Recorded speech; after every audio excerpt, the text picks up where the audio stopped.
So hello guys, कैसे हैं आप सब। मेरे चैनल हिमाचल राइड पर आपका फिर से स्वागत है। और आज की कहानी कुछ ज़्यादा ही इंटरेस्टिंग होने वाली है, क्योंकि आज की कहानी बेस है हिमाचल के रियल हॉरर इंसिडेंट के ऊपर। सो कहानी शुरू करते हैं हम। कहानी है तकरीबन 30 साल पुरानी। बंदे का नाम रोशन कुमार था। ठीक है, वो रोशन कुमार जो है फ़ौज में नौकरी किया करता था, और नौकरी करने के बाद मतलब महीने भर की छुट्टियों में घर आया करता था। पहले तो उसके पास मतलब फैमिली में काफ़ी ज़्यादा लोग थे, बट क्या हुआ कि एक सर्टेन टाइम के बाद उसके पेरेंट्स की डेथ हो गई।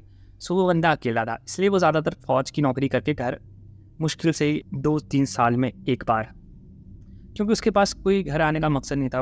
वैसे उसने घर की देखभाली करने के लिए आस पड़ोस वालों को बोला हुआ था, और उनको पैसे भी दिया करता था और उनकी मदद भी कर दिया करता था कोई पैसे से रिलेटेड। तो आस पड़ोस वालों को भी कोई दिक्कत नहीं थी, क्योंकि घर की देखभाली ही तो करनी थी, वहाँ पे पड़ोस में ही तो करता। अब रोशन को एक परेशानी थी कि रोशन की शादी नहीं हो रही थी। एक्चुअली रोशन की शादी हो सकती थी, पर वो घर में हुआ ही कम करता था। तो उससे शादी कौन करेगा। मतलब उसके या तो फिर उसके घर वाले होते जो उसकी शादी के लिए सोच के रखते कि हाँ इसकी शादी करनी है तो इसके लिए लड़की ढूंढो, तो वो ढूंढ देते। अब उसके घर में कोई था नहीं, आस पड़ोस वाले तो उसके लिए लड़की ढूंढने से रहे, इसलिए उसे कभी शादी के लिए कोई मिल नहीं रही थी लड़की। तो अब उसने क्या किया कि अपने सर से जाके छुट्टियां ले ली, 1-2 महीने की छुट्टी ले ली। ठीक है, इस बार काफ़ी लंबी छुट्टी लेकर आ रहा था वो। तो उसने उधर जो भी उसके घर की देखभाल करता था उन्हें बोल दिया था कि मैं आ रहा हूँ और घर की साफ़ सफाई करके रखना। उन्होंने भी कोई दो राय नहीं समझी। उन्होंने सोचा कि चलो कर देते सफाई, आ तो रहा है, वैसे 3-4 साल में 1-2 बार आता ही है, तो इसमें कोई दिक्कत नहीं है। तो उन्होंने सोचा कि चलो कोई नहीं, कर देते सफाई। तो उसने क्या किया कि उसने बस ली वहाँ से। उस टाइम व्हीकल्स इतनी ज़्यादा नहीं होती थी, और उसके पास कोई व्हीकल नहीं था। उसने बस ली, और क्या हुआ कि एट द टाइम पे कि एक पुल था, और पुल के पास उसकी बस ख़राब हो गई। अब जो आस पड़ोस के थे वो तो चले गए, लेकिन रोशन बेचारा फंसा हुआ था। अब रोशन को एक गाड़ी मिली, और उस गाड़ी के थ्रू चलते चलते अगले दिन की शाम होने लग पड़ी। मतलब दूसरा दिन शुरू हो गया, और तब जाके वो घर पहुंचने वाला था। ठीक है, तब भी उसको कम से कम 10 किलोमीटर का सफ़र तय करना था। रात के बज चुके थे 8-9 बजे हुए थे, और उसके पास अब सिर्फ 5 किलोमीटर का सफ़र था, और 5 किलोमीटर सिर्फ जंगल थे। सिर्फ जंगल से जाना था। ठीक है, तो वहाँ से उसको थोड़ा सा मतलब थोड़ा सा अजीब लग रहा था, क्योंकि उसको ठंडी ठंडी जैसी हवाएं चल रही थी। तो उसने सोचा कि चलो कोई बात नहीं, वैसे भी क्या ही हो सकता है, ज़्यादा भूत पिशाच तो उसको मानता नहीं था। भूत पिशाच में वो मानता नहीं था। वो बोलता था कि भूत वगैरह कुछ नहीं होते, एक काम करता हूँ, चलते रहता हूँ, कभी ना कभी रास्ते में जाए। तो थोड़ी देर वो चलने के बाद उसको थोड़ी सी थकान हुई। उसने सोचा कि चलो मैं रेस्ट कर लेता हूँ, और उसके बाद थोड़ी देर बाद चला जाएगा। तो उसने रेस्ट करना शुरू कर दी, और वहाँ पे वो थोड़ी देर आराम करने बैठ गया। अब देखता है 5-10 मिनट के बाद जिस रास्ते से वो आया है उसी रास्ते से एक लड़की चलती हुई आ रही है, एक लड़की। रोशन को लगा कि कोई होगी रास्ते में रात के टाइम। उसने इतना ध्यान नहीं दिया कि रात के टाइम कौन लड़की जा सकती है। वो लड़की आके रोशन के पास आके बैठ गई। वो रोशन थोड़ी देर तक उसे निहारता रहा। एक तो लड़की काफ़ी ज़्यादा सुंदर थी वो। रोशन थोड़ी देर तक उसको देखता रहा।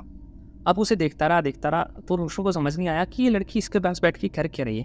अब रोशन चलने लग पड़ा, तो वो लड़की वहीं बैठी रही, वो वहीं पे रुकी रही, और फिर रोशन आगे चला गया। अब थोड़ी देर बाद देखता है वो लड़की पीछे से चलती हुई आ रही है। ठीक है, अब वो लड़की भागती हुई आ रही है, आराम से नहीं आ रही, भागती हुई।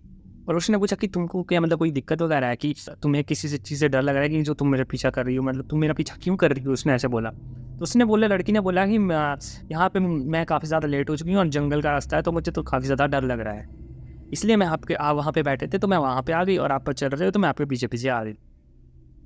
अब उसने लड़की से पूछा कि तुम्हारा घर कहाँ पे है। तब लड़की ने बोला कि मेरा घर यहाँ से काफ़ी ज़्यादा दूर है।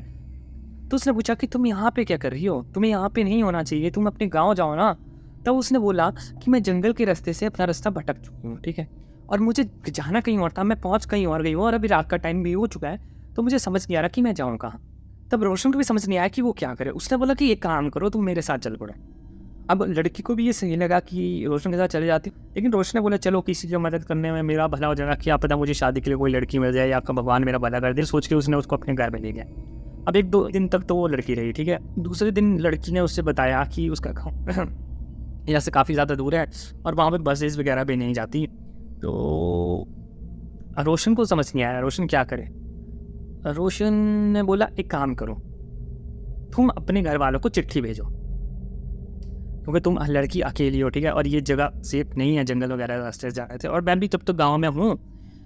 मैं अगर तुम्हारे घर वाले नहीं आए तो मैं जाते जाते तुम्हें छोड़ दूंगा, क्योंकि 1 महीने तक या 3 महीने तक की छुट्टी ली है, 3 महीने के बाद छोड़ दूंगा। अब लड़की भी मान गई। अब वो क्या होने लगा कि लड़की उसकी रोशन की बहुत मदद करती थी, खाना बना देती थी, झाड़ू लगा देती, पोछा लगा देती, लड़की सारे काम कर देती थी। लड़की मतलब एकदम हीरा थी, हीरा। रोशन को लगा कि ये लड़की तो काफ़ी ज़्यादा अच्छी है। तो रोशन ने बोला कि मुझे ऐसा लगता है कि मेरे लिए भगवान ने इसे भेजा है और यही मेरी जीवन साथी बनने के लायक है। उस लड़की से उसने बोला कि तुम मुझसे शादी करोगी। लड़की ने बोला लेकिन मेरी एक शर्त है। रोशन ने बोला क्या? लड़की ने बोला कि जब मैं कोई काम करूँगी तुम मुझसे ज़्यादा सवाल नहीं करोगे। अब रोशन को लगा कि ये तो नॉर्मल बात है, मतलब औरतों को ज़्यादा पसंद नहीं है कोई उनसे सवाल करे या कुछ करे। रोशन भी हंसते हंसते मान लिया, बोला हाँ पक्का मैं कोई सवाल नहीं करूँगा। तो रोशन ने मान लिया, तो उनकी शादी हो गई। अब उनके पेरेंट्स वगैरह, उसने लड़की से पूछा कि पेरेंट वगैरह आए नहीं वगैरह वगैरह, तो उस लड़की ने उस बात को टाल दिया कि उसने बोला कि मेरे पेरेंट्स को पसंद नहीं आया कि मैंने तुमसे शादी कर ली है और वो मेरी एक अच्छी जगह शादी करवाना चाहते थे। तो रोशन ने बोला कोई बात नहीं, हम जब हमारे बच्चे वगैरह होंगे तब शायद वो मान जाएं। तो ये सोच के रोशन भी 1-2 साल तक मतलब पहले नौकरी करने जाता और वापस हट के गाँव आ जाता और वहाँ पर उसकी पत्नी उसकी सेवा करती। अब ये सब चल रहा था तो उसका एक छोटा सा बेटा हो गया। अब रोशन की शादी भी लेट हुई थी तो रोशन रिटायर होने वाला था, मतलब उसके पास कम से कम 1-2 साल बचा हुआ था। तो रोशन ने बोला कि एक काम करता हूँ, 4-5 महीने की छुट्टी ले लेता हूँ अगर मिल गई तो। और उससे उसका नसीब इतना अच्छा था कि उसको 4-5 महीने की छुट्टी मिल गई। बहुत खुश हुआ, बच्चा भी उसे देख कर बहुत खुश हुआ, पत्नी भी उसे देख कर बहुत खुश हुई, सब कुछ अच्छा चल रहा था। लेकिन उसे बात थोड़ी अजीब लगी। जब भी वो अपनी पत्नी को कोई काम करने के लिए बोलता तो वो काफ़ी ज़्यादा जल्दी कर देती। इन 4 सालों में उसने नोटिस किया था कि अगर वो पत्नी को अपनी पेड़ काटने को बोले तो वो जाके 1 घंटे में पेड़ काट देगी, जबकि रोशन को पूरा पेड़ काटने में कम से कम 1 दिन लग जाएगा। रोशन को थोड़ा अजीब लगा कि ये क्या हो सकता है। 1-2 साल पहले से गांव में एक अफवाह फैली थी कि कोई एक डाकिनी है, मतलब एक औरत है राक्षसी, जो मतलब गांव में सभी को ख़त्म कर रही है, मार देती है, किसी भी आदमी को दिखती है वो तो मार देती है। अब रोशन को लगा कि ये कोई अफवाह है, रोशन ने ज़्यादा ध्यान नहीं दिया। तो रोशन ने क्या किया कि अपनी गांव में जो भी खेती थी उसकी निगरानी करने चले गया। जनरली वो खेती की निगरानी नहीं करता, लेकिन 5 महीने थे उसके बाद उसने सोचा कि खेती की निगरानी कर लेता हूँ और 5 महीने के बाद अपने चले जाऊँगा, तब तक मेरी पत्नी वगैरह काट कूट लेगी और गाँव के साथ लोग मिलकर भी काट देंगे, तो वो सब हो जाएगा। उसने खेती की निगरानी करने के लिए चले गया और रोज़ रात को जाता और पत्नी उसके घर में रहती, बच्चा उसका घर में रहता। सब कुछ अच्छा चल रहा था, लेकिन वो अफवाह फिर से फैलना शुरू होगी कि कोई एक आदमियों को मार रहा है, वो भी सर से बहुत बेरहमी से मार रहा है, सर से उखाड़ के मार रहा है।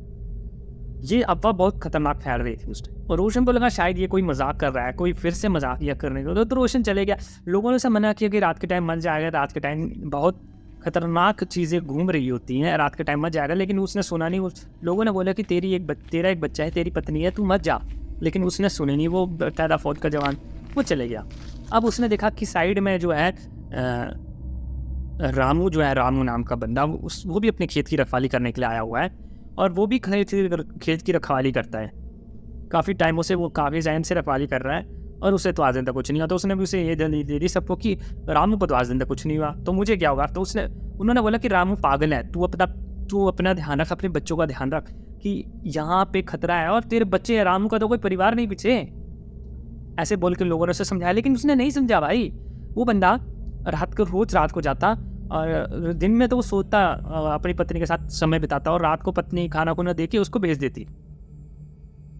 एक बार की बात है, उसे मतलब वो अपने खेत में था, उसे लगा था जोर का वॉशरूम, तो थोड़ा सा खेत छोड़ के ही रामू का खेत था। मतलब एक खेत यहाँ पे, एक बड़ा सा पीपल का पेड़ था, फिर थोड़े से 2-3 छोटे छोटे खेत थे, उसके बाद एक और बड़ा पेड़, जिसके बाद बड़ी सारी झाड़ियाँ थी, ठीक है, और फिर आगे एक खेत था और वो रामू का खेत था। मतलब काफ़ी ज़्यादा दूरी पे था, लेकिन अब एक खेत से काम करते हुए दूसरे खेत में दूसरा बंदा नहीं दिखाई देता।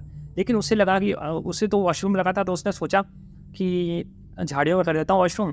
तो वो गया था वॉशरूम करने के लिए झाड़ी पे, और जैसे ही वो वॉशरूम करने के लिए मतलब खड़ा हुआ, तो वो वॉशरूम करते करते उसने देखा कि एक औरत काले कपड़े में औरत, ठीक है, साड़ी पहनी, और वो औरत भागते जा रही है और रामू आगे रामू चला हुआ धीरे धीरे, रामू अपने खेत की गाड़ी, वो औरत भाग रही है ऐसे करके अपने उसने साड़ी पकड़ी है और दोनों टांग ऐसे ऐसे करके भाग रही है मतलब तेजी से, और उसने दोनों टांगों की ऐसे ऐसे, एक हाथ से साड़ी पकड़ी है, एक हाथ में उसके बच्चा भी था छोटा सा, और एक हाथ से साड़ी पकड़ी और दोनों टांग ऐसे ऐसे करके भाग रही है तेजी से, बिल्कुल तेजी से।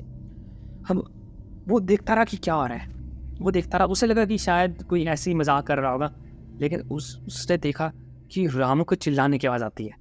दूर से तो काफ़ी ज़्यादा धुंधला धुंधला दिख रहा था। उसने सोचा कि पास जाके देखता हूँ, मरना तो है ही, अगर वो हुआ जो सबको मार रहा है तो मरना तो है ही। इसलिए वो उसके पीछे पीछे चल पड़ा और उस औरत के जल्दी से पीछे डंडा ले गया, अपने जो भी उसके पास खेतों में डंडा था वो लेके उसके पीछे भाग गया और पेड़ के पीछे छुप गया जिसके आगे रामू था। तो उस औरत ने क्या किया कि रामू को गर्दन से उठाया और गर्दन को धड़ से अलग करके उसने क्या किया कि वहाँ पे अपने जादू टोना पड़ने लग पड़ी औरत को। सो रोशन बड़ी तेजी से भाग गया और रामू चिल्ला रहा था जोर से, और अचानक से चिल्लाने की आवाज़ बंद हो गई। तब रोशन ने देखा कि रामू का सर अलग है और उसका धड़ अलग है। रामू का सर अलग धड़ अलग देख के रोशन थोड़ा सा डर गया, लेकिन रोशन को इतना ज़्यादा डर नहीं लगा जब उसने देखा कि औरत कोई मंत्र जादू टोना उस पर कर रही है। रोशन को लगा कि शायद ये कोई डाकिनी या चुड़ैल हो सकती है, ठीक है। उसने देखा कि उसके हाथ में एक बच्चा था। उस बच्चे को जब उसने देखा ना रोशन ने, उसके बाद रोशन कसम से रोशन काफ़ी ज़्यादा पागल हो गया। जब उसने उसके बच्चे को देखा तो उसको लगा ये क्या हो गया, क्योंकि वो बच्चा रोशन का ही था। रोशन को लगा कि उसके पक्का ये जो औरत है उसके बच्चे को ले आई, उसकी पत्नी को मार दिया उसने। तो रोशन जल्दी से दौड़ के गया और उस बच्चे को छीनने लगा, लेकिन जैसे उसने बच्चा छीनने लगा तो उस औरत का घूंघट उतरा और वो क्या देखता है कि वो तो उसी की पत्नी है। वो क्या देखता है कि वो तो उसी की पत्नी है। तो उसने बोला, तुम यहाँ क्या कर रही हो? तुम यहाँ पे कैसे हो सकती हो? तुम एक डाकिनी हो, तुम एक चुड़ैल हो, ये कैसे हो सकता है? रोशन को यकीन नहीं हो रहा था ये सब उसके साथ हो रहा है। मतलब एक रात को जो एक लड़की मिली वो चुड़ैल निकली। उस औरत ने बोला कि मैं तुम्हें कोई हानि नहीं पहुंचाना चाहती, मैं तुम्हें कुछ नहीं करना चाहती, मुझे छोड़ दो, मैं यहाँ से जा रही हूँ। रोशन उसकी टांगें पकड़ने लग पड़ा कि मेरे बच्चे को मुझे देकर जा, लेकिन उस औरत ने रोशन को एक जोर की लात मारी और रोशन जाके पेड़ में टकराया और वो औरत अपने बच्चे को लेकर चली गई। आज भी रोशन उस बच्चे को ढूंढने की कोशिश करता है, लेकिन उसको बच्चा वो आज तक मिला नहीं है और ना वो औरत।